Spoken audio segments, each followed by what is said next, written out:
Iya Pak, silakan. Baik. Bismillahirrahmanirrahim. Assalamualaikum warahmatullahi wabarakatuh. Waalaikumsalam. Alhamdulillah, assalatu wassalamu ala rasulillah wa ala alihi wa sahbihi wa mawalah, la hawla wa la quwwata illa billah, Allahumma faqina fid din wa alimna ta'wil, amma ba'd. Bapak Ibu sekalian, rahimakumullah, sore ini kita akan membahas tentang pengantar dari surat Al-Fatihah yang kita beri tema jerat-jerat syaitan, karena biasanya itu akan ada pendahuluan sebelum Al-Fatihah, yaitu kita membaca ta'awud, a'udzubillahi minasyaitonir rajim.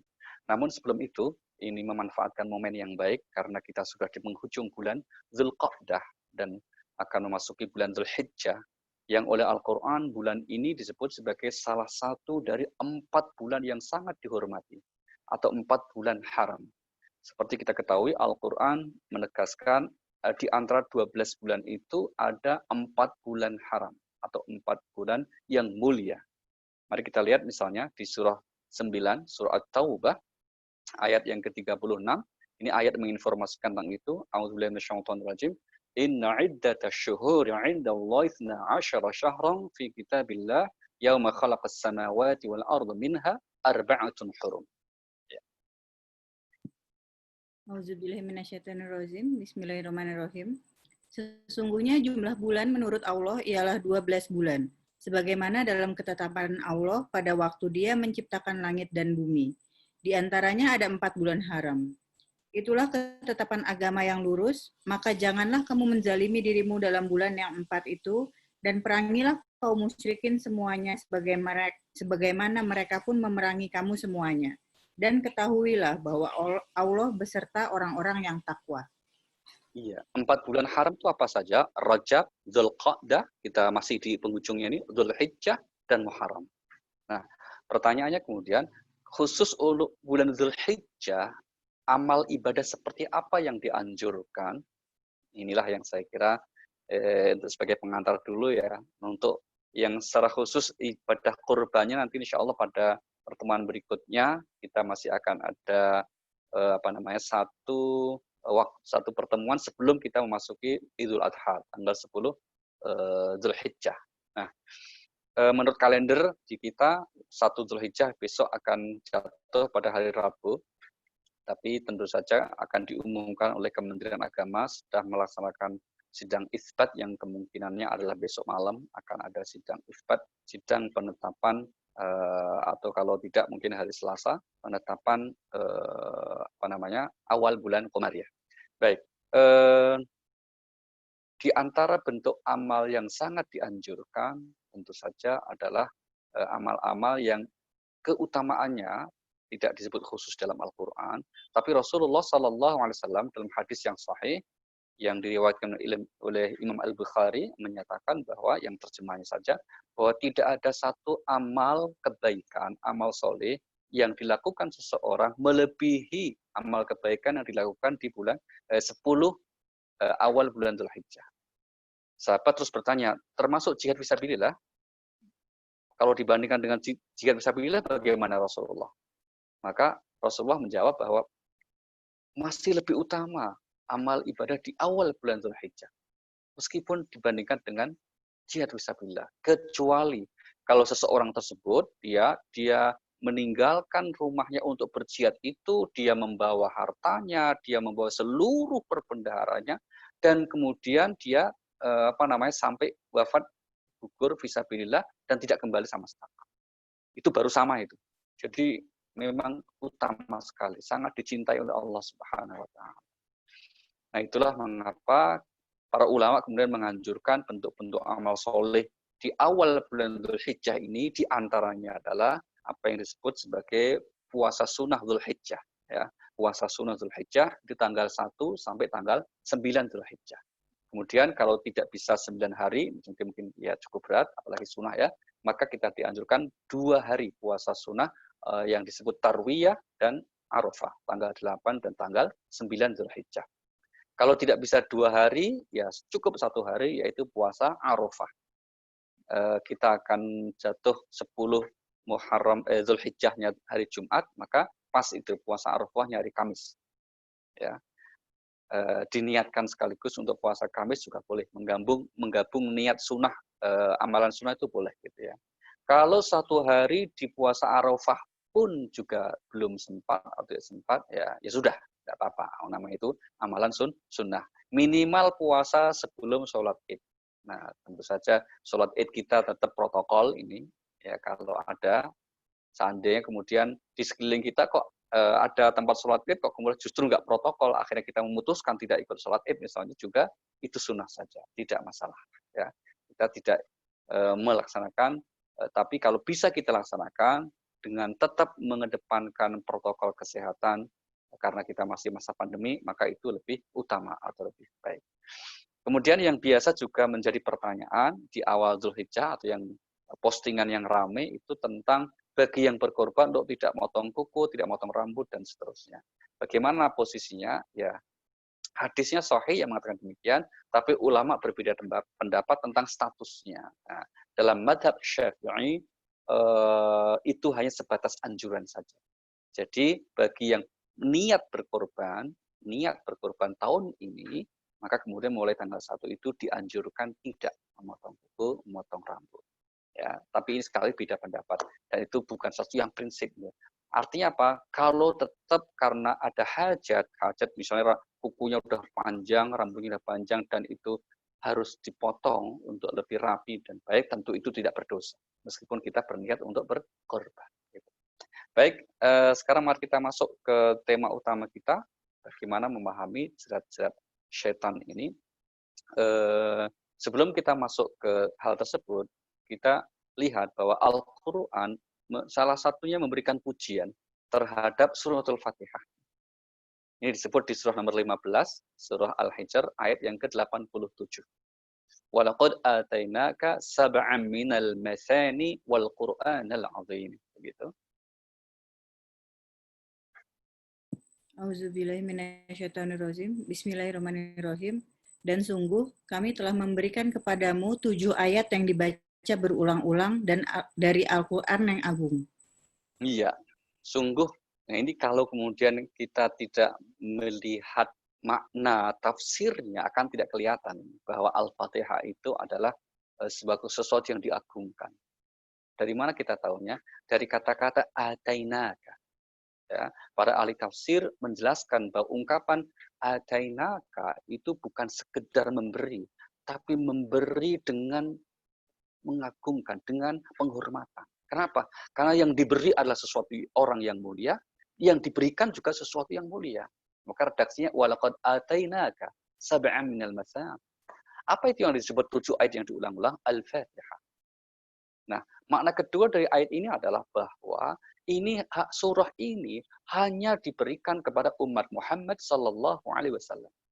Sehingga umat-umat sebelumnya meskipun juga diberikan petunjuk oleh Allah, ya, Musa diberi Taurat, Isa diberi Injil, tapi tidak diberi suratul Fatihah. Yang diberikan suratul Fatihah hanya umat Muhammad sallallahu alaihi wasallam. Itulah makna walaqad atainaka sab'an minal mathani. Yang dimaksud 7 ayat itu dari mana? Ini yang ulama beda pendapat. Ya, ada yang mengatakan dari Bismillahirrahmanirrahim. Itu ayat pertama. Sehingga kemudian ayat terakhirnya siratal ladzina an'amta 'alaihim ghairil maghdubi 'alaihim waladdallin. Ada juga mazhab yang berpendapat bahwa ayat pertama itu adalah alhamdulillahi rabbil alamin. Sedangkan bismillah adalah awal dari semua surah, bukan hanya Al-Fatihah. Misalnya mazhab Imam Hanbal dan beberapa mazhab atau pengikut lain, ini menunjukkan apa? Ada hal yang beda, meskipun ayatnya satu, ya, yaitu disebut 7 ayat, tapi mana yang menjadi ayat pertama itu ada perbedaan pendapat, dan ini hal yang biasa saja. Jadi kita sudah sering menggarisbawahi bahwa biasakan kita memahami hal seperti itu sebagai hal yang wajar. Ya, jangan kemudian menghabiskan energi kita untuk mencari mana yang paling benar, setelah diketahui terus menyalahkan. Itu tidak boleh. Tidak ada maslahatnya sama sekali, gitu ya. Nah, terlepas dari mana awal pertama, yang pasti 7 ayat berulang atau surat Al-Fatihah memang kita ulang karena menjadi bacaan rukun dalam ibadah sholat kita. Rasulullah SAW bersabda, la sholata bi fatihatil kitab. Tidak sah sholat seseorang kecuali dengan Fatihatul Kitab, yaitu suratul Fatihah. Di antara penamaan surah ini kenapa disebut juga suratul Fatihah, karena diambil dari hadis Rasulullah SAW tersebut. Nah,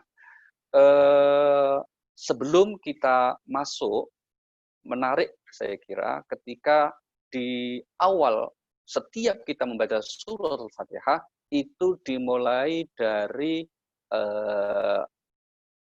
doa agar kita mohon perlindungan kepada Allah Subhanahu wa taala. Ya. Hal ini juga ditegaskan di ayat yang lain. Mari kita lihat di surah nomor 16, surah An-Nahl pada ayat yang ke-98, A'udzubillahi minasyaitonirrajim. Fa idza qara'tal Qur'an fasta'id billahi minasyaitonirrajim. Bismillahirrahmanirrahim. Maka apabila engkau Muhammad hendak membaca Al-Quran, mohonlah perlindungan kepada Allah dari setan yang terkutuk. Iya. Apabila engkau hendak membaca Al-Quran, mohonlah perlindungan kepada Allah dari setan yang terkutuk. Inilah salah satu dalil kenapa kita membaca A'udzubillahi minasyaitonirrajim. Ada beberapa redaksi ya. Ucapan doa ta'awud ini yang populer ini saja, A'udzubillahi minasyaitonirrajim. Dalam hadis riwayat Imam Ahmad, redaksi ta'awud itu A'udzubillahi samii'il 'alim minasyaitonirrajim. Ya, aku berlindung kepada Allah yang Maha mendengar lagi Maha mengetahui dari godaan setan yang terkutuk. Manapun yang kita pilih itu akan punya dasar dan landasan masing-masing. Jadi silakan A'udzubillahi minasyaitonirrajim boleh, A'udzubillahi samii'il 'alim minasyaitonirrajim juga boleh. Dan tidak ada masalah gitu. Kenapa kita dianjurkan seperti itu? Itu pertanyaannya. Mengapa Allah perintahkan untuk mohon perlindungan kepada syaitan? Karena memang khususnya ini yang dimaksudlah syaitan jenis jin ya. Karena seperti kita ketahui di Al-Quran itu, syaitan itu ada dua jenis, ya, yaitu jenis manusia dan jenis jin. Mari kita lihat ayatnya yang menegaskan tentang hal ini. Surah 6 Al-An'am ayat yang ke-112. Di mana Allah berfirman, A'udzubillahi minasyaitonirrajim, wa kadzalika ja'alna likulli nabiyyin aduwan syayatinal insi wal jin. Auzubillahi minasyaitonirrajim. Bismillahirrahmanirrahim. Dan demikianlah untuk setiap nabi kami menjadikan musuh yang terdiri dari setan-setan manusia dan jin. Sebagian mereka membisikkan kepada sebagian yang lain perkataan yang indah sebagai tipuan. Dan kalau Tuhanmu menghendaki, niscaya mereka tidak akan melakukannya. Maka biarkanlah mereka bersama kebohongan yang mereka ada-adakan. Ya, tuh kami jadikan setiap nabi itu memiliki musuh dari golongan siapa? Setan, yaitu manusia dan jin. Bahkan di ayat ini golongan manusia disebut dahulu itu untuk menunjukkan lebih atau yang paling banyak, yang lebih banyak setannya itu dari jenis manusia, khususnya yang memusuhi Nabi, gitu ya.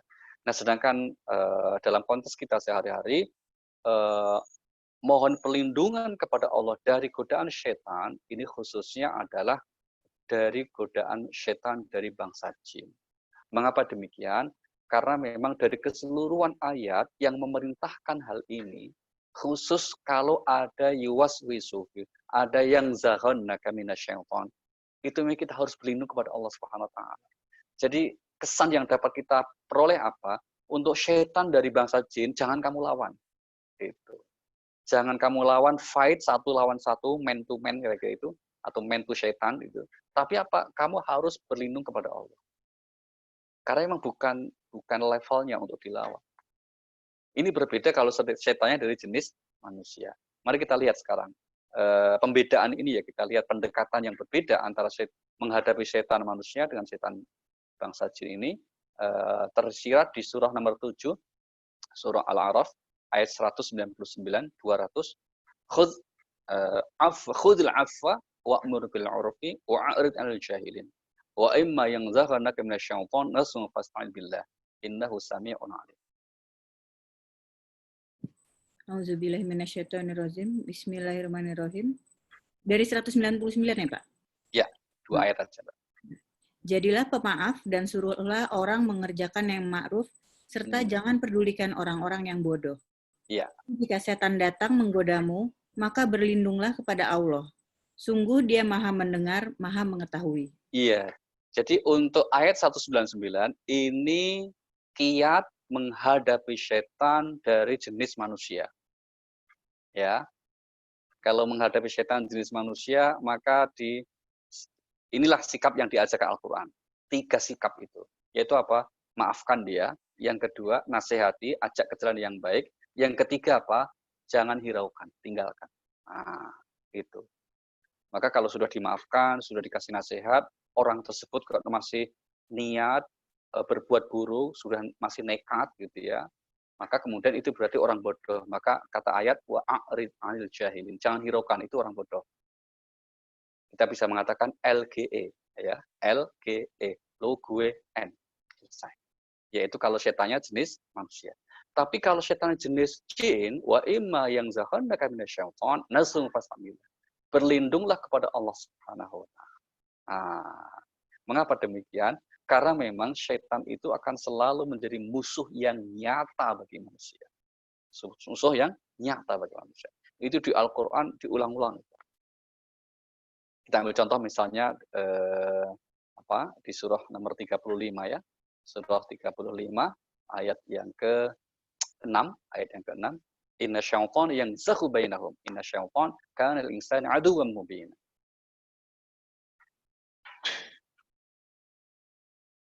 Surah 35, surah Fatir, ayat yang ke-6. Auzubillahi minasyaitonirrajim. Bismillahirrahmanirrahim. Sungguh setan itu musuh bagimu, maka perlakukanlah ia sebagai musuh. Karena sesungguhnya setan itu hanya mengajak golongannya agar mereka menjadi penghuni neraka yang menyala-nyala. Iya, jadi memang kita tidak boleh menganggap friend ya, terhadap setan itu. Berteman gitu, itu tidak bisa. Karena memang dia, oleh Allah katakan, jadikan dia musuh. Dan dia memang tidak akan pernah, ini maksudnya setan dari bangsa jin, yaitu terutama siapa? Ketua setannya, kepala suku setannya, yaitu iblis. Baik, nah Al-Quran juga menceritakan kepada kita untuk apa? Untuk hati-hati, waspada dengan jerat-jerat yang dipakai oleh setan dalam rangka menjerumuskan manusia. Nah, sekarang kita bicara ini. Jerat-jeratnya seperti apa saja, ataupun pintu masuknya yang biasanya jurus lebih tepatnya mungkin ya, jurus yang dipakai setan dari bangsa jin ini untuk menggoda manusia seperti apa? Dari ayat-ayat Al-Quran kita mendapati di antaranya, ini belum mencakup semuanya tentu saja. Yang pertama, setan itu menggoda manusia dengan jurusnya adalah, tadi itu di antaranya itu ya, menampakkan hal yang buruk, mengemas hal yang buruk seakan itu baik. Jadi sebetulnya itu racun, tapi dia bilang ini madu. Itu bahkan yang paling sering, karena sudah menjadi komitmen sumpahnya setan begitu ya. Mari kita lihat ayatnya, surah 15, surah Al-Hijr, ayat yang ke-39. Di sini redaksi yang digunakan oleh setan menunjukkan kesungguhan dia, menunjukkan komitmen totalnya. Luar biasa ini. Auzubillahi minasyaitonirrajim. Bismillahirrahmanirrahim. Ia iblis berkata, Tuhanku, oleh karena engkau telah memutuskan bahwa aku sesat, aku pasti akan jadikan kejahatan terasa indah bagi mereka di bumi, dan aku akan sesatkan mereka semuanya. Iya, kami akan jadikan kejahatan terasa indah. Dan ini kemudian terbukti dalam sejarah perjalanan kehidupan manusia sudah terbukti.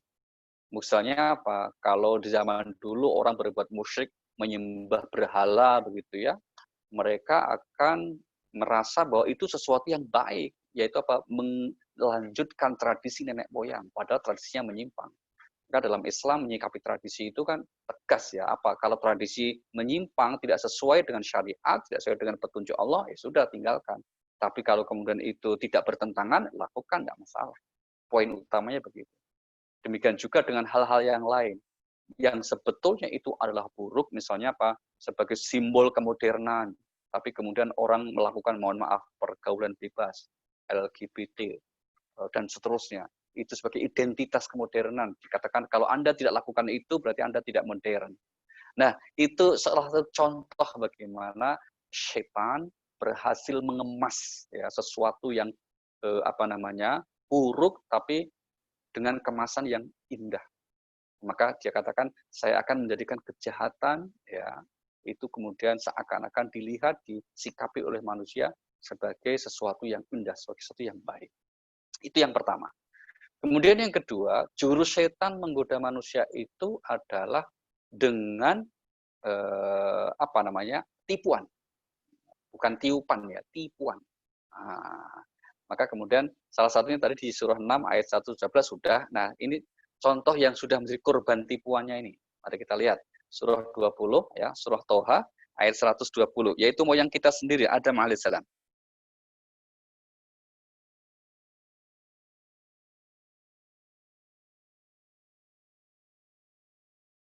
Auzubillahi minasyaitonirrajim. Bismillahirrahmanirrahim. Kemudian setan membisikkan pikiran jahat kepadanya dengan berkata, "Wahai Adam, maukah aku tunjukkan kepadamu pohon keabadian, khuldi, dan kerajaan yang tidak akan binasa?" Iya, tipuan, dia menipu. Allah itu tidak memberi nama pohon yang dilarang untuk didekati itu pohon apa. Tidak diberi nama oleh Allah. Allah hanya berfirman, "Wala taqraba hadhihi syajarah." Ya kan? Jangan mendekati pohon ini. Karena Allah begitu. Tapi nggak disebut pohon apa namanya. Tapi kemudian setan demi memuluskan usahanya untuk menggoda Nabi Adam alaihissalam ketika di surga itu, maka dia menipu, mengarang cerita dengan mengatakan, hal adulluka ala syajaratil khuldi wa mulkil la yabla. Maukah kau tunjukkan wahai Adam, itu pohon apa yang Allah larang kamu untuk dekati? Wah, saya nggak tahu. Itu namanya syajaratul khuldi, yaitu pohon keabadian. Jadi yang memberi nama pohon tersebut adalah pohon khuldi, yang artinya keabadian, itu iblis, ya, itu setan. Maka kemudian kita jangan ikut-ikutan setan dengan memberi nama pohon itu pohon khuldi, yaitu yang ngasih nama setan untuk menipu Nabi Adam. Dan ternyata moyang kita Adam alaihissalam memang akhirnya tertipu, ya, tertipu dengan tipuan iblis tersebut. Maka berhati-hati ya dengan strategi ini. Ya, salah satu solusinya bagaimana? Ya kita harus terus berlindung kepada Allah Subhanahu Wa Taala. Terus memperkuat argumentasi, pemahaman dalam pikiran kita untuk tidak mudah terkena di poin itu.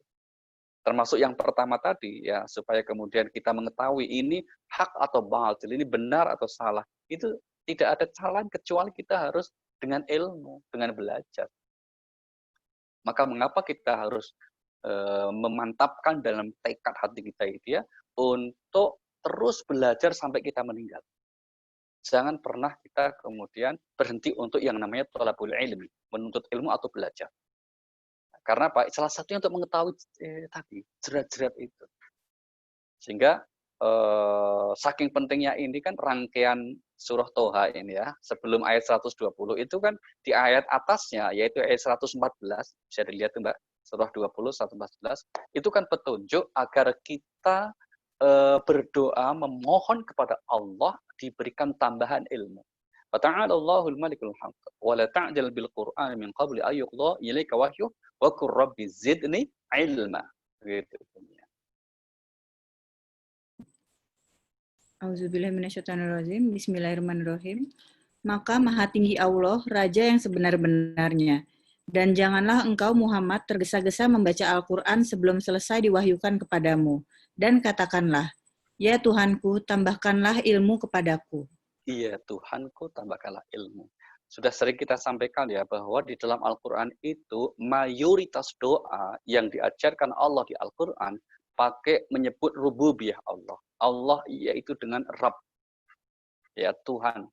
Bisa Rabbi, bisa Rabb, seperti ayat ini, ya. Rabbi zidni ilma. Bisa Rabbana, ya. Kalau dalam hadis yang banyak, kita sebut langsung nama Allah. Allah. Allahumma. Allahumma. Dan seterusnya. Nah, ini untuk menunjukkan apa? Bahwa Allah Subhanahu wa taala mengajarkan kepada kita untuk betul-betul menghayati ya bahwa Tuhan kita itu yang Maha melindungi, yang rububiyahnya, yang maha mendidik, yang maha mencurahkan rezeki, kasih sayang, dan seterusnya. Ya. Nah, kita kembali tadi, agar kita tidak terjerat oleh jurus setan, khususnya melalui jalur tipuan ini, maka salah satunya apa? Kita menguatkan pemahaman kita terhadap petunjuk-petunjuk Allah Subhanahu wa taala sehingga dapat diberi kemampuan untuk membedakan mana yang benar, mana yang salah. Baik. Yang ketiga, pintu atau jurus setan itu kalau menggoda dia senantiasa dengan cara bertahap. Wah, ini hebat nih. Setan bertahap. Ya. Pakai tahapan, tidak frontal langsung misalnya. Contohnya misalnya apa? Nanti kita lihat ayatnya dulu. Surah nomor 24. Surah An-Nur, ayat yang ke-21. Ya ayyuhalladzina amanu la tattabi'u khutuwati syaitan.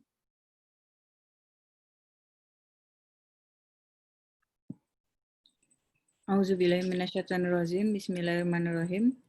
Wahai orang-orang yang beriman, janganlah kamu mengikuti langkah-langkah setan. Barang siapa mengikuti langkah-langkah setan, maka sesungguhnya dia, setan, menyuruh mengerjakan perbuatan yang keji dan mungkar. Kalau bukan karena Allah dan rahmat-Nya kepadamu, niscaya tidak seorang pun di antara kamu bersih dari perbuatan keji dan mungkar itu selama-lamanya. Tetapi Allah membersihkan siapa yang Dia kehendaki. Dan Allah Iya. Maha mendengar, Maha mengetahui. Janganlah engkau mengikuti langkah-langkah syaitan. Allah tidak berfirman, jangan engkau ikuti syaitan. Tidak begitu redaksinya. Nanti ini berulang-ulang ya. Nanti kita kasih contoh lagi itu. Dan yang ini menarik, contoh kedua nanti itu. Tapi jangan ikuti langkah-langkah syaitan. Maka terkadang di dalam Al-Quran, kita itu mendapati ayat-ayat yang sebetulnya kalau toh dalam situasi tertentu kita lakukan, itu masih boleh. Karena itu baru bentuk kehati-hatian. Misalnya apa? Perintah agar kita menjaga pandangan, jagalah pandangan. Karena apa? Kalau kita tidak menjaga pandangan kita, dosa jadi langkah setan untuk berzina. Yang dosa itu zinanya itu sendiri sebetulnya. Nah, kemudian misalnya apa? Rasulullah mengatakan jangan berduaan. Yang bukan mahram maksudnya itu. Karena yang ketiga pasti setan. Sebetulnya dalam situasi tertentu, misalnya di dalam lift berduaan ya tidak apa-apa. Di dalam lift yang ada orang berdua, so nunggu yang ketiga, sementara orang nggak ada. Ya. Tapi kalau kemudian itu nggak kenal kan nggak masalah. Tapi kalau diniati kenal, maka kenapa dicegah? Karena apa? Bisa menjerumuskan menjadi jalan langkah-langkah setan selanjutnya. Dan seterusnya. Masih banyak contoh di Al-Quran. Tapi poin kita sekali lagi, waspada terhadap langkah-langkah setan menjadi sangat penting. Dan ketika kita mengetahui sejak awal bahwa ini masuk perangkap langkah setan, segera berlindung kepada Allah dan menghindarinya adalah jalan keselamatan. Nah, sekarang mari kita lihat. Larangan mengikuti langkah ini di ayat yang lain kok dikaitkan dengan persoalan makan dan minum, gitu ya, atau makan paling tidak ya di Al-Quran. Mari kita lihat ayatnya, surah nomor 2, Al-Baqarah, ayat 168. Ya ayuhan nas, kulu mimma fil ardi halalan thayyiba, wa la tattabi'u khutuwatis syaitan. Auzubillahiminasyaitonirrajim. Bismillahirrahmanirrahim. Wahai manusia, makanlah dari makanan yang halal dan baik yang terdapat di bumi. Dan janganlah kamu mengikuti langkah-langkah setan. Sungguh, setan itu musuh yang nyata bagimu. Iya, jangan mengikuti langkah setan. Setelah diawali dengan perintah agar kita memakan yang halal. Jangan terus lanjut. Kenapa urusan makan kok sampai bawa-bawa setan ya? Nah, ini yang saya kira menarik. Bahkan kita temukan di ayat yang lain, urusan makan pun jadi perkara besar.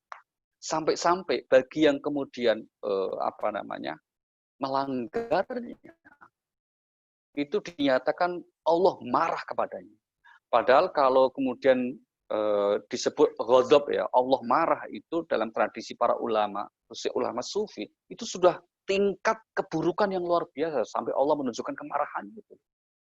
Ini keurusan makan kok sampai menimbulkan kemarahan Allah itu memang dalam tanda petik harus didalami lebih rinci lagi apa hubungannya. Wong makan saja kok sampai dengan kemurkaan Allah itu. Mari kita lihat ayatnya ini, Mbak, surah 20 ya. ayat yang ke-81. Ya. Surah 20, surah Toha, ayat yang ke-81. Allah berfirman dalam ayat ini, yang mengaitkan antara urusan makan dengan kemurkaan Allah. Fayahilla 'alaikum ghadabi wa may yahli 'ala bi ghadabi faqad hawa. Auzubillahiminasyaitonirrajim. Bismillahirrahmanirrahim. Makanlah dari rezeki yang baik-baik yang telah kami berikan kepadamu, dan janganlah melampaui batas, yang menyebabkan kemurkaanku menimpamu. Barang siapa ditimpa kemurkaanku, maka sungguh binasalah dia. Tuh, makanlah yang dirizkikan Allah ya. Kulu mimma fil ardh. Wala tadghaw, jangan melampaui batas. Kenapa? Karena nanti Allah akan menimpakan kemurkaannya, kemarahannya. Dan barang siapa yang dimurkai Allah akan binasa. Nah, kira-kira apa hubungannya? Karena memang kalau kita telusuri, telisik ya, motif utama kehidupan manusia itu salah satunya kan berkaitan persoalan makan. Itu salah satunya, motif utamanya. Segala bentuk aktivitas hidup kita itu diantaranya tujuan utamanya adalah untuk memenuhi kebutuhan dasarnya. Dan kebutuhan dasar itu adalah makan dan minum.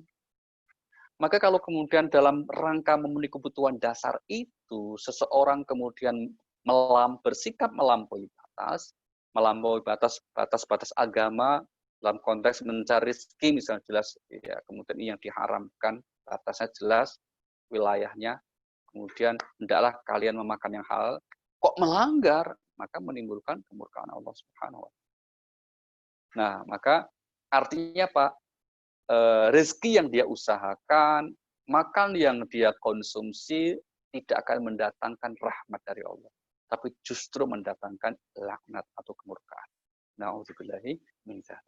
Nah, ini saya kira penting untuk kita ingat-ingat ya. Maka kalau kita sedang makan, termasuk maaf ya, sedang ngemil, ya bukan hanya makan besar, makan nasi, sedang ngemil itu ingatlah Allah. Kalau Rasulullah kan menganjurkan agar kita berdoa bismillahirrahmanirrahim, Allahumma barik lana fima razaqtana wa qina adzabannar. Urusannya juga gitu. Coba makan aja doanya kok gitu.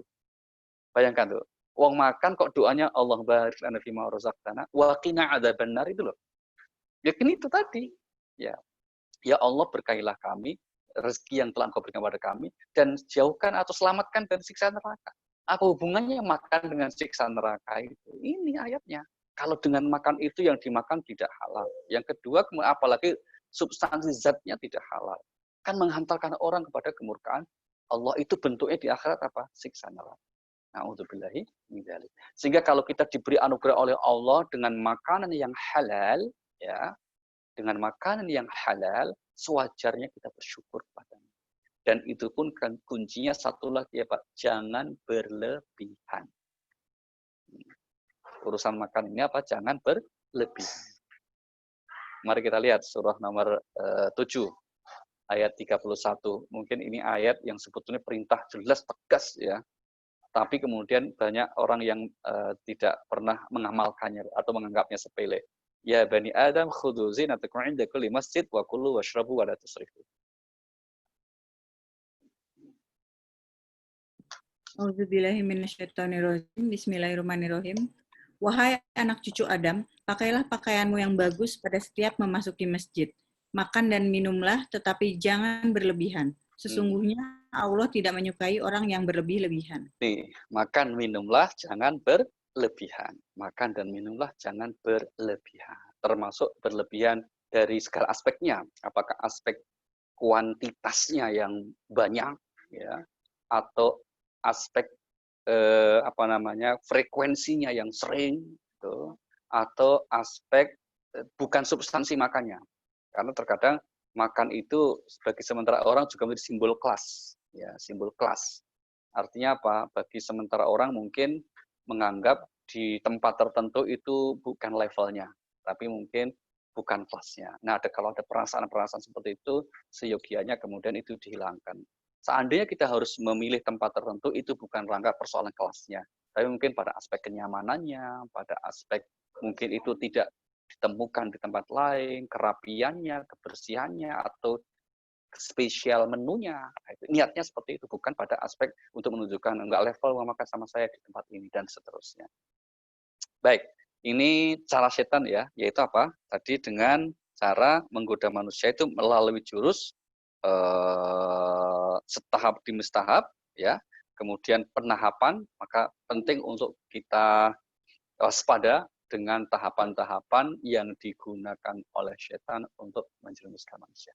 Baik, kemudian yang keempat, jurus berikut yang dimanfaatkan oleh setan itu adalah dengan menimbulkan permusuhan. Ya, menimbulkan permusuhan. Ini banyak ya.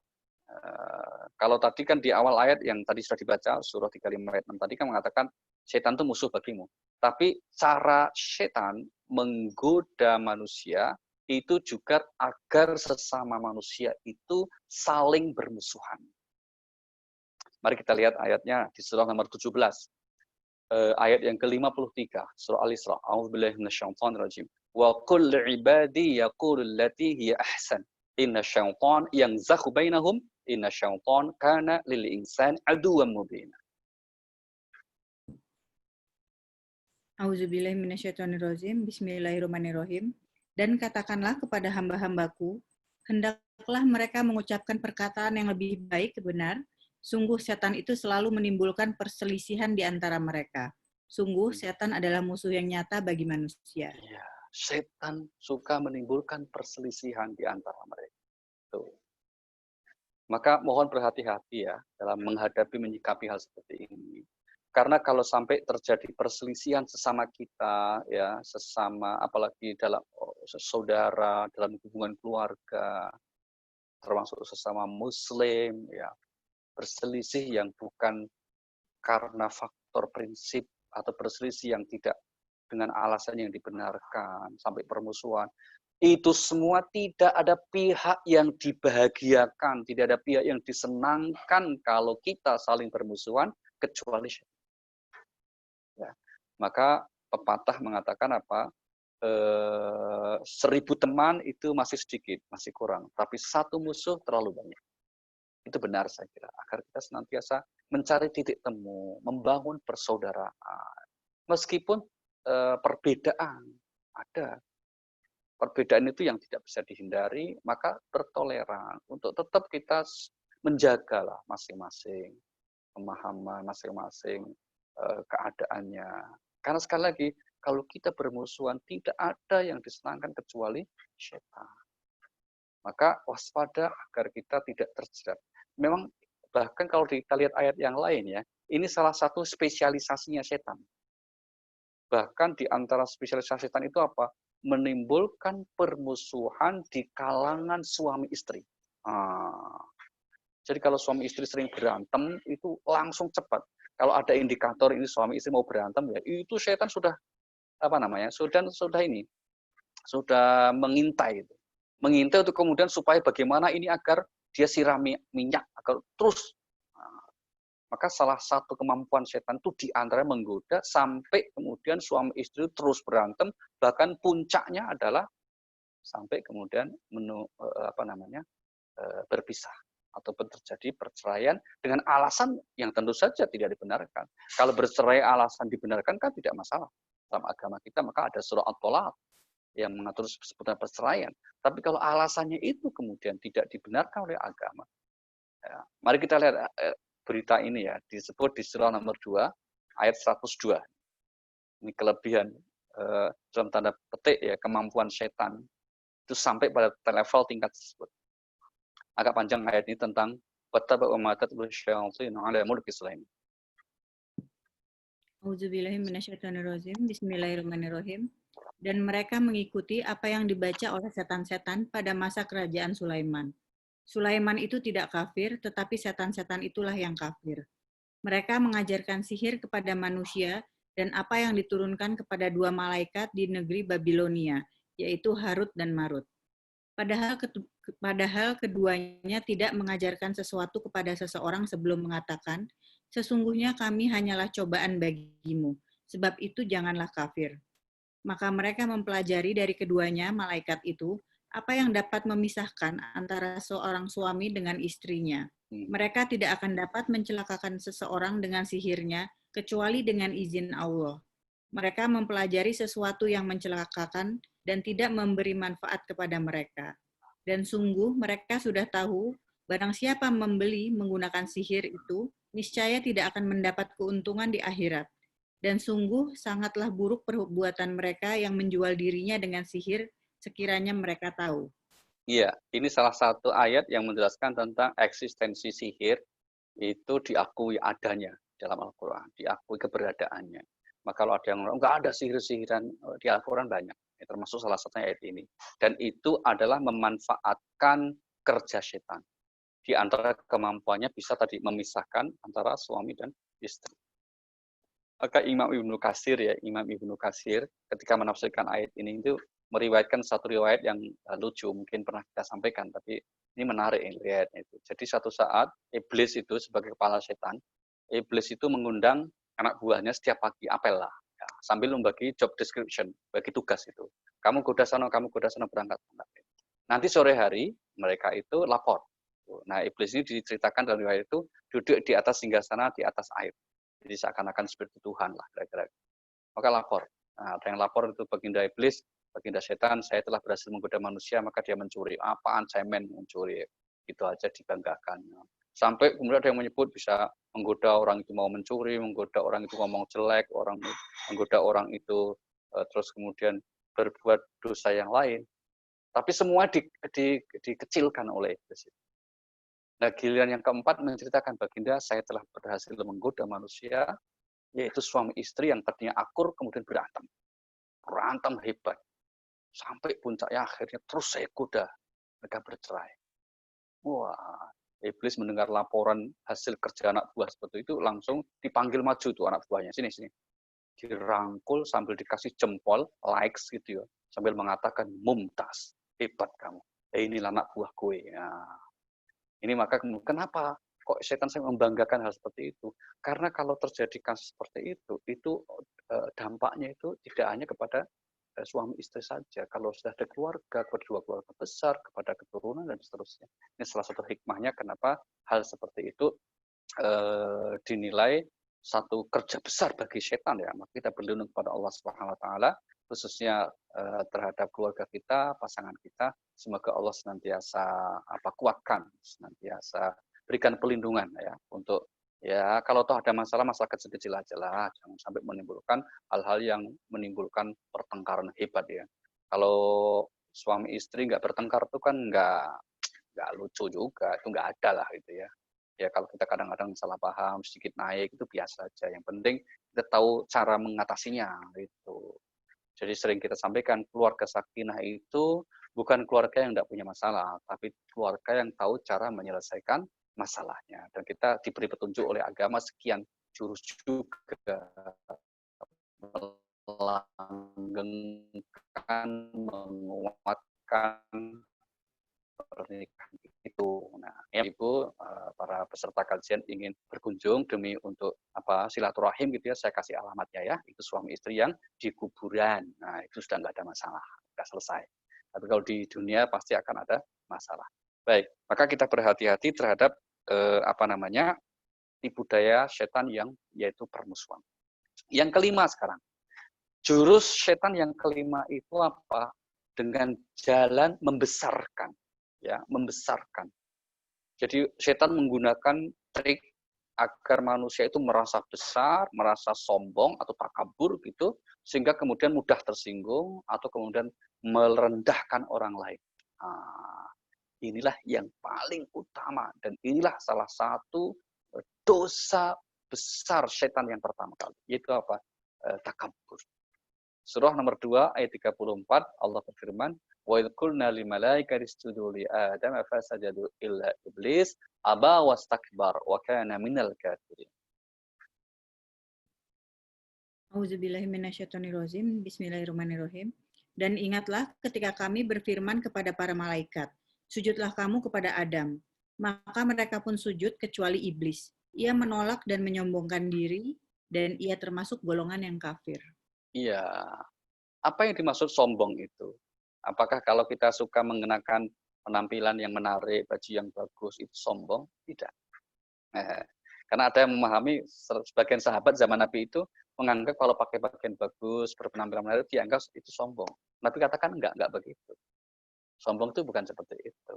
Gitu. Maka kalau teman-teman, Bapak Ibu punya baju yang bagus, punya sesuatu atribut dalam hidup ini, dan itu kita beli dari hasil yang halal ya, dari cara yang halal gitu, dan tidak bermaksud untuk berbangga-bangga, apalagi ria atau pamer, itu niatkan untuk kalau wa amma bi ni'mati rabbika fahadits. Wa amma bi ni'mati rabbika fahadits. Dan atas nikmat Tuhanmu maka tunjukkanlah, ekspresikanlah. Nah, ayatnya begitu. Jadi kalau kita lusuh itu ya tidak benar malah. Padahal kita mampu, kok penampilannya lusuh banget itu. Biar dikira sederhana, itu malah nggak syukuri nikmat Allah. Ya, tidak mensyukuri nikmat Allah. Maka apalagi nalurinya wanita itu kan suka berdandan gitu ya. Terus kemudian suka pergi untuk tempat-tempat berdandan seperti ke salon. Nah, itu ya niatnya benar enggak apa-apa. Ya, yang menjadi masalah kalau berlebihan. Nah, kalau satu niatnya berlebihan, yang kedua kalau kemudian salah niat ya, yaitu terutama apa?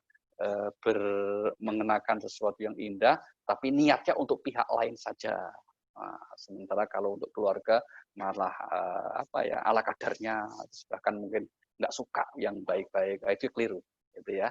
Wa amma bi ni'mati rabbika hadis, atas nikmat Tuhanmu maka ekspresikanlah. Itu petunjuk agama seperti itu. Nah, sombong itu sendiri apa? Rasulullah kemudian memberi penjelasan. Sombong atau kabur itu batarul haqqi wa ghamtun nas, yaitu menolak kebenaran dan melecehkan manusia.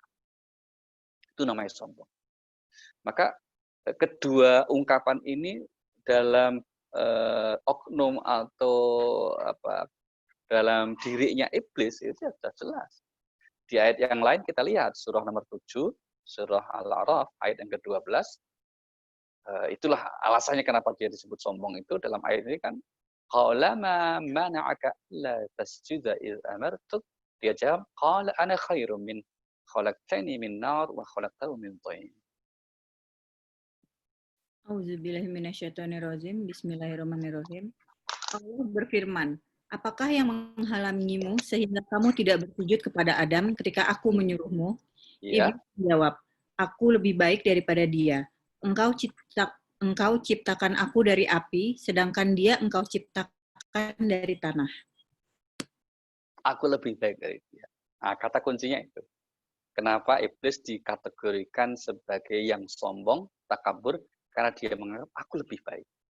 Maka hati-hati ya, hati-hati sikap yang merasa lebih baik, merasa lebih benar, merasa lebih takwa, yang kemudian mengundang untuk merendahkan pihak lain. Ini berhati-hati sekali. Karena apa? Itu akan menjadi hijab yang sangat tebal untuk mendekatkan diri kita kepada Allah Subhanahu wa Ta'ala. Sehingga di ayat yang lain kita temukan serajin apapun ibadah kita, sebanyak apapun amal kita, jangan sampai mengundang dalam hati kita itu perasaan merasa lebih suci, lebih takwa, yang ujungnya merendahkan orang lain. Mari kita lihat ayatnya, surah nomor 53. An-Najm, ayat yang ke-32. Ayat ini kepanjang. A'udzu minasyaitonir rajim. Alladzina yastanibuna kaba'iral itsmi wal fawahisha illa lamam inna rabbaka wasi'ul maghfirah. Huwa a'lamu bikum idz ansha'akum min ar wa idz antum ajinnatun fi butuni ummahatikum fala tuzakku anfusakum. 5332 ya, Pak ya? Ya. Auzubillahi minasyaitonirrajim. Bismillahirrahmanirrahim. Yaitu mereka yang menjauhi dosa-dosa besar dan perbuatan keji, kecuali kesalahan-kesalahan kecil. Sungguh Tuhanmu maha luas ampunannya. Dia mengetahui tentang kamu, sejak dia menjadikan kamu dari tanah, lalu ketika kamu masih janin dalam perut ibumu. Maka janganlah kamu menganggap dirimu suci. Dia mengetahui tentang orang yang bertakwa. Nah, frase kalimat yang terakhir ini. Jangan menganggap dirimu suci. Karena dialah Allah yang maha mengetahui siapa di antara kita yang paling bertakwa. Maka salah satu tujuan penting kita mempelajari ilmu, ya khususnya ilmu yang bersumber dari ajaran Allah ini, agar kita tidak menjadi takabur, agar kita tidak menjadi sombong, yaitu dengan merendahkan pihak lain. Na'udzubillahi min dzalik. Baik, ini beberapa contoh ya atas jurus-jurus setan dalam menggoda manusia atau jerat-jeratnya itu. Namun kabar baiknya adalah ya kabar baiknya juga dari Al-Qur'an, nggak usah khawatir. Apa itu? Pertama, jurusnya setan, tipu daya setan itu aslinya lemah. Kabar baiknya. Mari kita lihat surah nomor 4, surah An-Nisa, ayat yang ke-76. Di akhir ayat Allah katakan, firmankan di dalam ayat ini, inna kaida syaitan kana dha'ifa. Begitu. Auzubillahi minasyaitonirrajim. Bismillahirrahmanirrahim. Orang-orang yang beriman, mereka berperang di jalan Allah, dan orang-orang yang kafir berperang di jalan Taugut. Maka perangilah kawan-kawan setan itu, karena sesungguhnya tipu daya setan itu lemah. Nah, kalimat terakhir, karena sesungguhnya tipu daya setan itu lemah. Jadi kalau ada orang yang tergoda, kalau ada orang yang terperangkap, itu bukan karena setannya hebat, tapi karena kelemahan manusia. Ya, banyak faktor kenapa manusia menjadi lemah. Tapi paling tidak ini menjadi kabar gembira buat kita. Jadi bukan setannya yang hebat, ya, lemah dia itu. Maka kita pun jangan terlalu berlebihan untuk memberi apresiasi terhadap setan gitu. Wah, ini digoda setan loh, awas hati-hati, dan nggak usah, biasa aja. Ya. Yang kedua apa? Setan itu hanya bisa mengajak. Dia tidak bisa memaksa. Hanya mengajak. Ya. Kalau yang diajak nggak bisa, nggak mampu, ya nggak bisa. Ini disebutkan di surah nomor 14, surah Ibrahim, ayatnya yang ke-22. Ya, ini rekaman pidato setan di hadapan para penghuni neraka. Ya, direkam terus kemudian diposting. Ya, ini isinya ini. Wa qala syaitan lamma qudiyal amru innallaha wa'adakum wa'dal haqq, dan seterusnya. Auzubillahi minasyaitonirrajim. Bismillahirrahmanirrahim. Dan setan berkata ketika perkara hisab telah diselesaikan, sesungguhnya Allah telah menjanjikan kepadamu janji yang benar, dan aku pun telah menjanjikan kepadamu, tetapi aku menyalahinya. Tidak ada kekuasaan bagiku terhadapmu, melainkan sekadar aku menyeru kamu, lalu kamu mematuhi seruanku. Oleh sebab itu, janganlah kamu mencerca aku, tetapi cercalah dirimu sendiri. Aku tidak dapat menolongmu, dan kamu pun tidak dapat menolongku. Sesungguhnya aku tidak membenarkan perbuatanmu mempersekutukan aku dengan Allah sejak dahulu. Sungguh orang yang zalim akan mendapat siksaan yang pedih. Ya, kalimatnya di frasa tengah tadi ya, pidato sejak awal itu, sungguhnya Allah telah berjanji dan janji Allah itu benar. Aku juga berjanji tapi ku ingkari janji itu. Jadi orang yang suka ingkar janji itu sama dengan setan, ya. Nah, kemudian pernyataannya yang mengatakan wa ma kana li 'alaikum min sultan illa an da'utukum. Aku tidak punya kemampuan untuk menggoda kamu kecuali mengajak, ya kan? Saya ajak kok kalian mau. Nah, maka dia bilang, setan bilang apa? Fala talumuni walumu anfusakum. Jangan salahkan aku dong, tapi salahkan dirimu sendiri. Please deh. Nah, itu setan tuh. Itu ya, itu memang untuk menguatkan ajakannya itu terkadang setan itu juga menggunakan strategi sumpah. Dia mengemas godaannya itu untuk agar ajakannya godaannya terkesan itu serius, benar gitu, kuat, dia pakai sumpah itu. Ini yang direkam oleh Allah di surah nomor 7 Al-A'raf ayat yang ke-21. Dia bersumpah waktu menggoda Nabi Adam di surga itu, wa qasamahuma inni lakuma laminan nasihin. Begitu.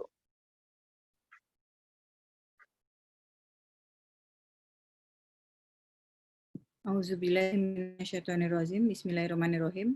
Dan dia setan bersumpah kepada keduanya, sesungguhnya aku ini benar-benar termasuk para penasehatmu. Nah, dia bersumpah. Isi sumpahnya apa? Dam, aku ini cuma nasihatin lo aja kok. Ya.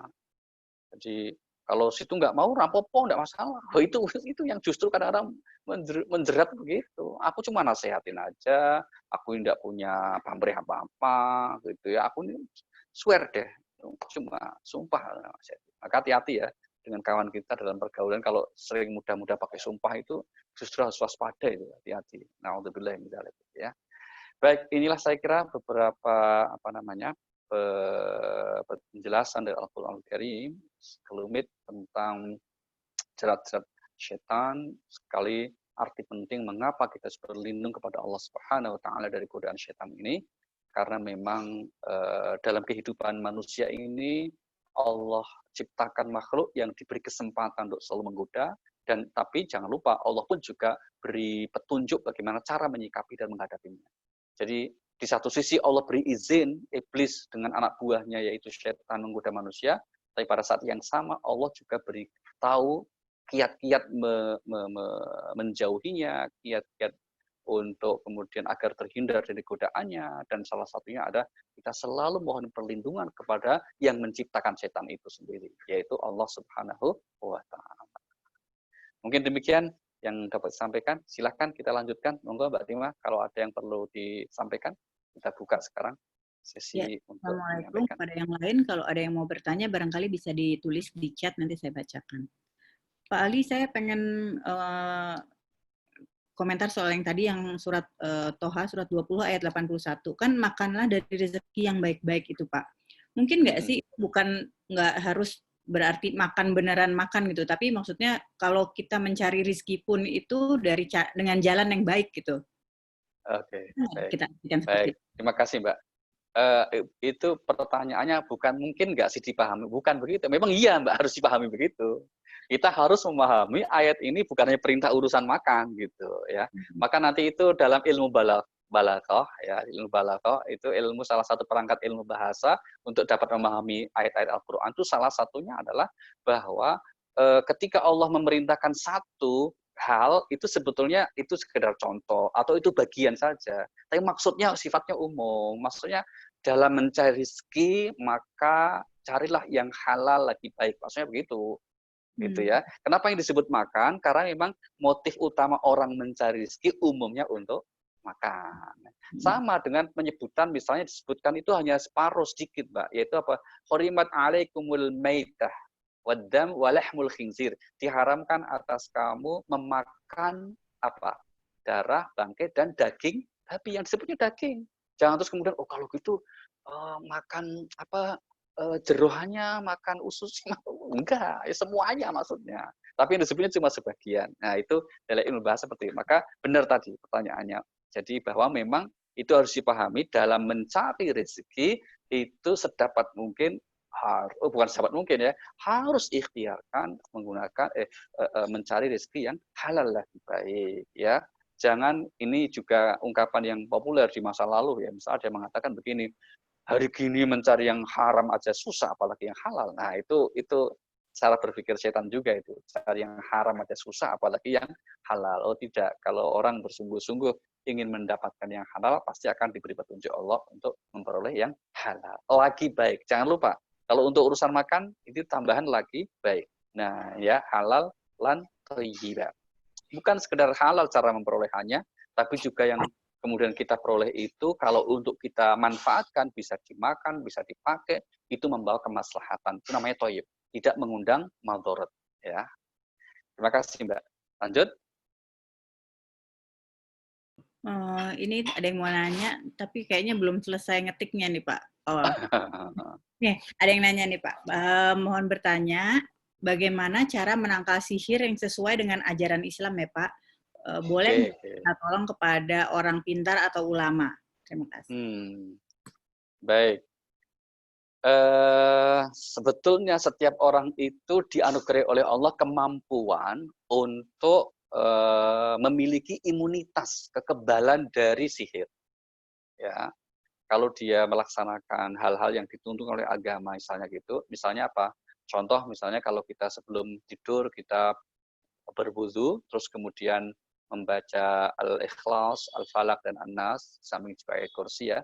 Maka kenapa disebut sebagai ayat penjagaan? Itu terkadang lupa satu. Yang kedua apa? Boleh jadi membacanya tidak sepenuh hati. Dua.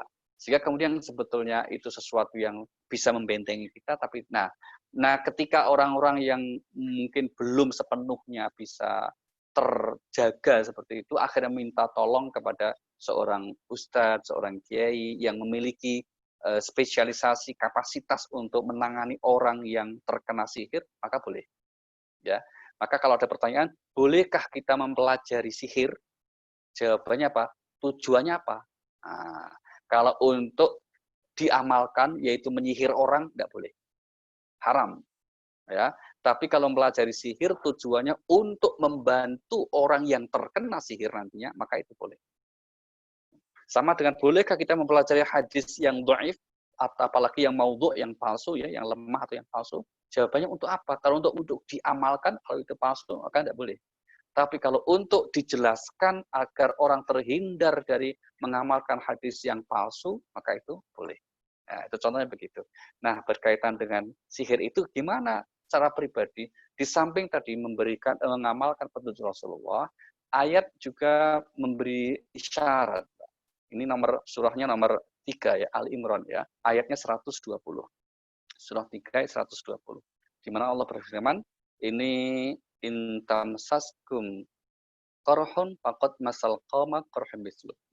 In tamsaskum hasanatun tasuhum wa in tusibakum sayyi'atun yafrahu biha wa in tasbiru wa tattaqu la yadhurrukum kaiduhum syai'a. Ya. Auzubillahiminasyaitonirrajim. Bismillahirrahmanirrahim. Jika kamu memperoleh kebaikan, niscaya mereka bersedih hati. Tetapi jika kamu tertimpa bencana, mereka bergembira karenanya. Jika kamu bersabar dan bertakwa, tipu daya mereka tidak akan menyusahkan kamu sedikit pun. Sungguh Allah Maha meliputi segala apa yang mereka kerjakan. Nah, ini ayatnya di kali yang terakhir itu. Ini kan bicara orang dengki. Orang dengki itu kalau kamu sukses, dia nggak suka. Tapi kalau jatuh, dia suka. Bahkan puncak atau di antara perbuatan orang yang dengki itu sampai menggunakan sihir. Misalnya gitu, untuk mencelakai kita. Maka akhir ayatnya dikatakan, jika kamu bersabar dan bertakwa kepada Allah, maka tipu daya sihir mereka itu tidak bisa mengenai kamu. Tidak bisa membahayakan kamu. Nah, itu penting. Ya, kemudian dikatakan, jika kamu bersabar dan bertakwa. Kata kuncinya dua itu, bersabar dan bertakwa. Yaitu apa? Tetap bersandar kepada Allah Subhanahu wa Ta'ala. Maka penting ya untuk mengamalkan petunjuk ayat untuk surah ya, di surah Al-Mu'awwidhatain. Al-Mu'awwidhatain yaitu Al-Falaq dan An-Nas. Ini kan salah satunya kita mohon perlindungan kepada Allah dari keburukan orang dengki apabila dia dengki.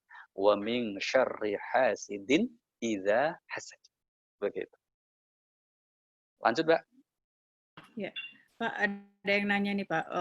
Kan ada film-film Disney itu kan bagus dalam kemas nilai, Pak.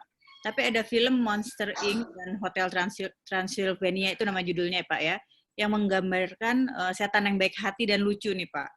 Jadi gimana ya, Pak? Anak-anak sama kita juga suka gitu, Pak. Jadi apakah artinya mengikuti langkah setan? Oke. Mungkin istilahnya bukan setan ya, Pak. Mungkin akan lebih bagus kalau diganti dengan istilah jin. Kalau ada jin baik, makhluk halus toh, makhluk gaib yang dari itu yang baik ya, itu memang di Al-Qur'an juga diakui ada jin. Ya, ini kan persoalan perbedaan perspektif ya. Perspektifnya kalau yang dimaksud kata-kata setan itu jin, maka nggak apa-apa.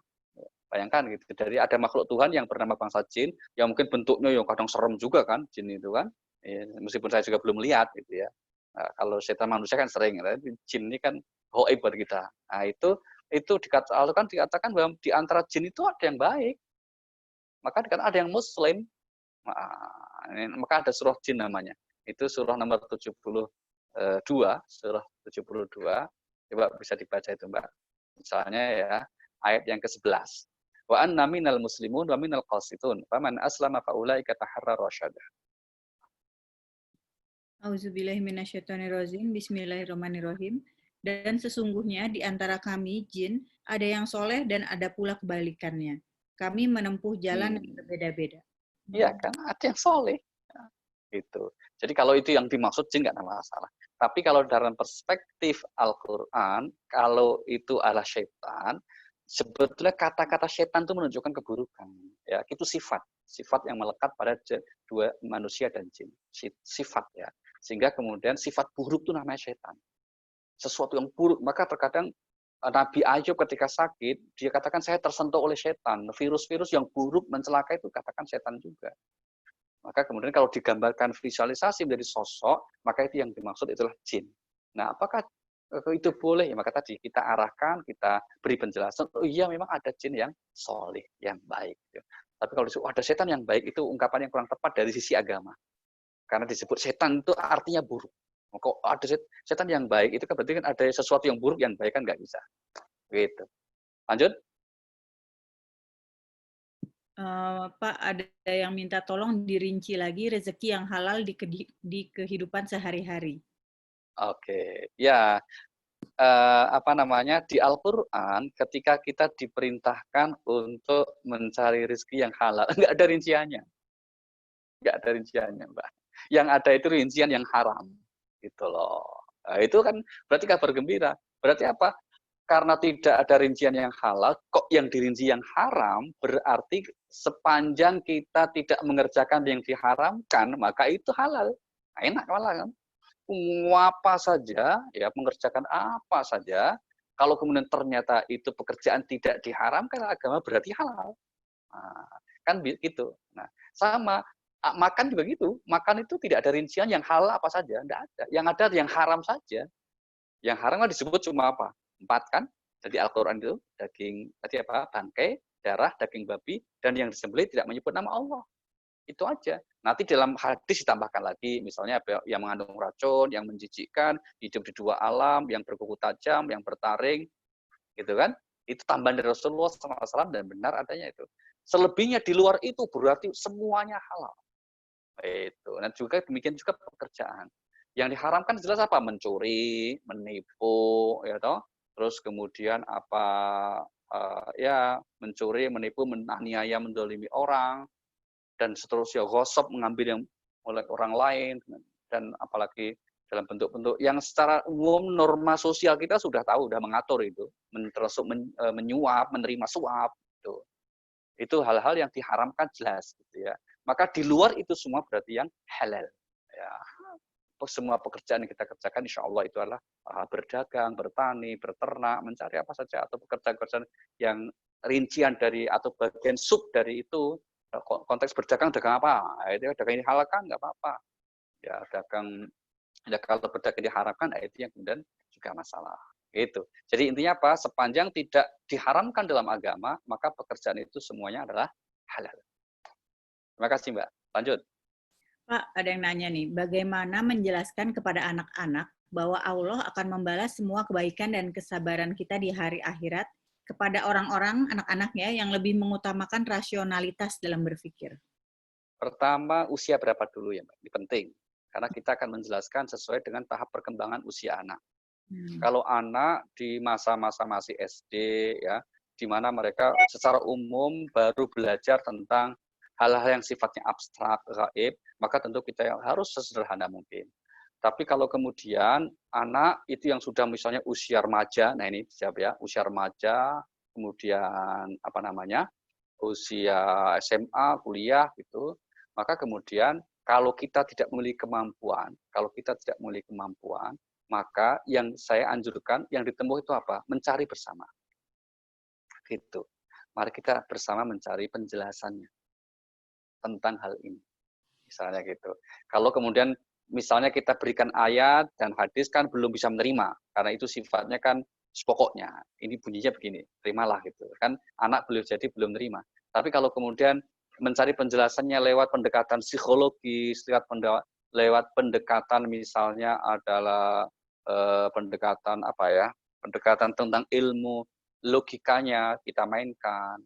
Misalnya gini, contoh kecil, kalau tidak ada pembalasan di akhirat, maka hidup ini nggak adil.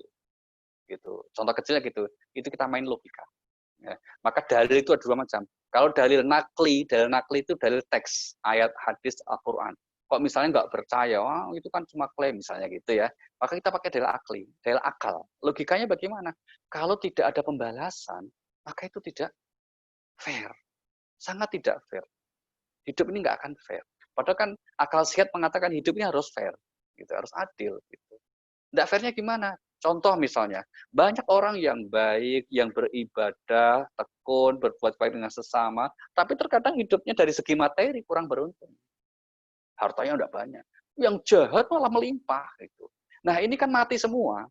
Kalau di sana nggak ada pembalasan, itu kan nggak adil gitu.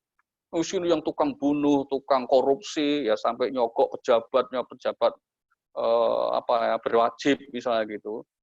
Hartanya melimpah, yang melimpah itu bisa untuk nyogokin yang top-top itu. Terus kemudian meninggal kan mereka. Kan nggak mungkin hidup terus.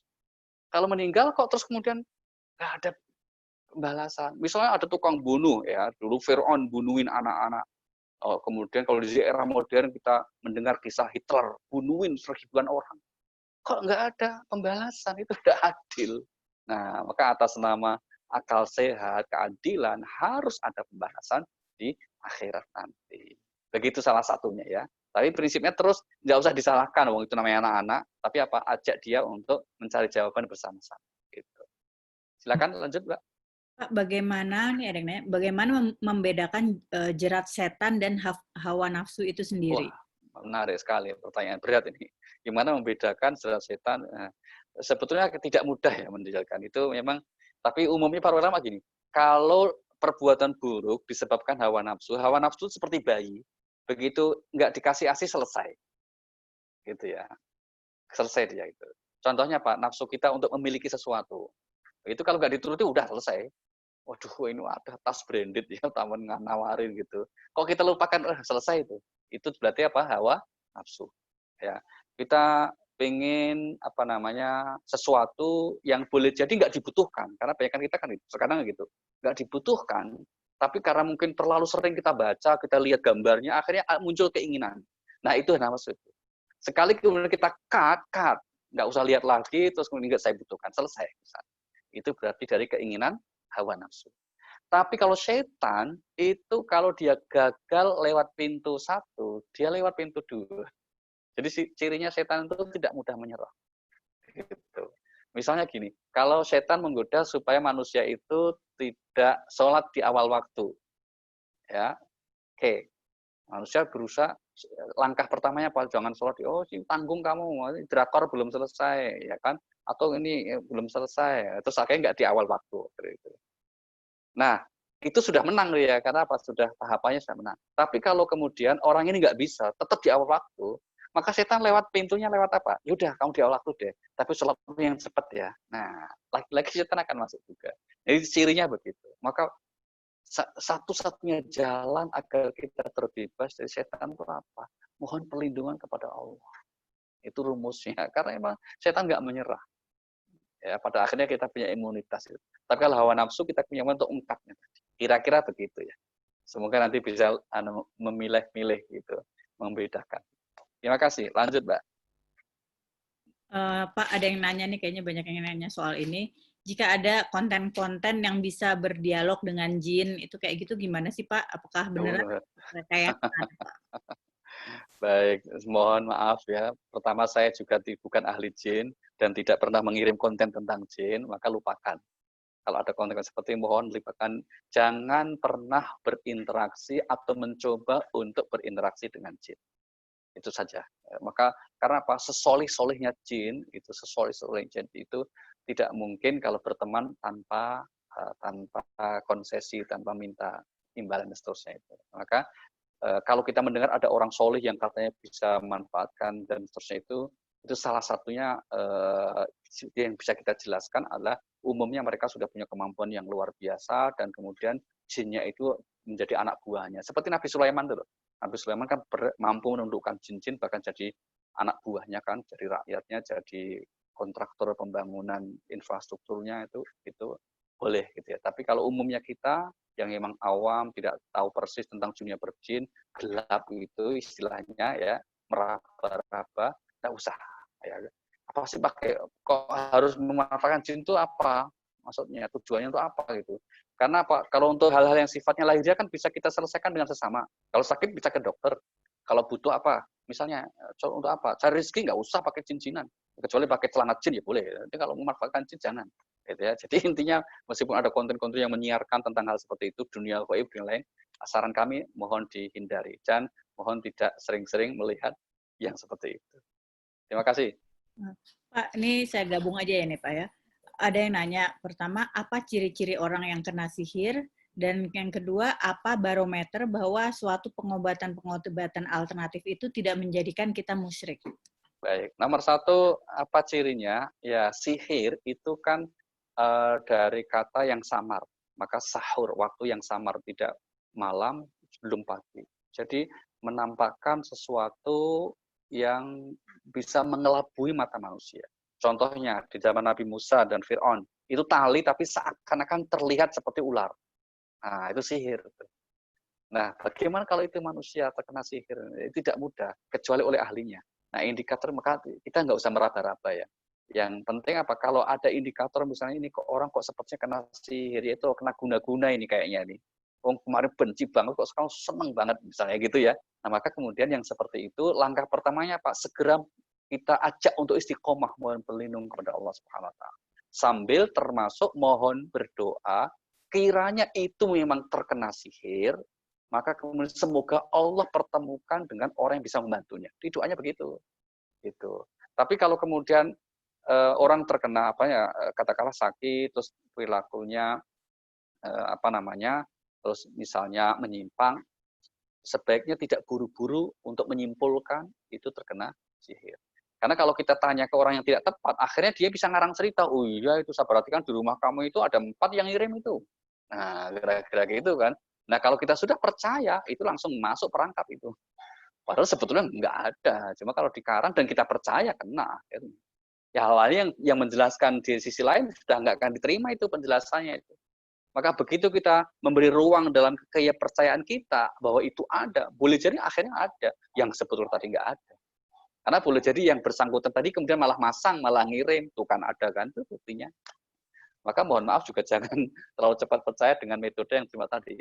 Ini kaitannya ya dengan ruqyah dan seterusnya itu tidak usah buru-buru. Nah, bagaimana kemudian tidak terjerumus? Nah, agar kita terhadap pihak yang alternatif itu penting untuk mendeteksinya. Pertama, latar belakang agamanya.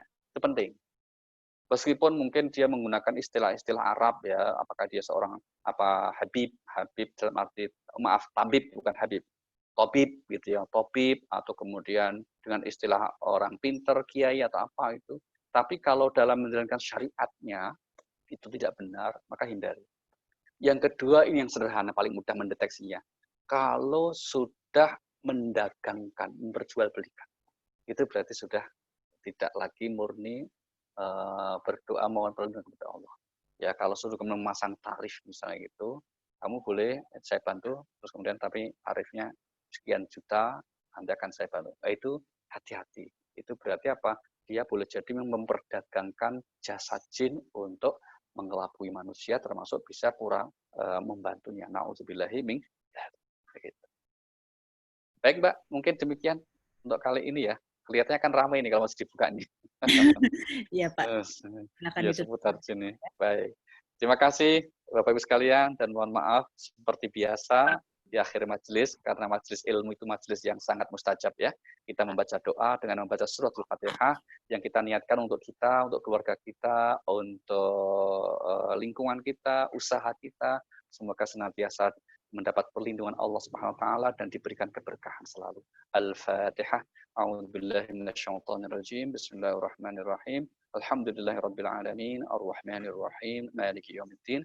Iyyaka na'budu wa iyyaka nasta'in. Ihdinas siratal mustaqim. Shiratal ladzina an'amta 'alaihim ghairil maghdubi 'alaihim waladdallin. Amin. Terima kasih dan mohon maaf. Wassalamualaikum warahmatullahi wabarakatuh. Waalaikumsalam warahmatullahi wabarakatuh. Terima kasih Pak. Terima kasih, Mbak.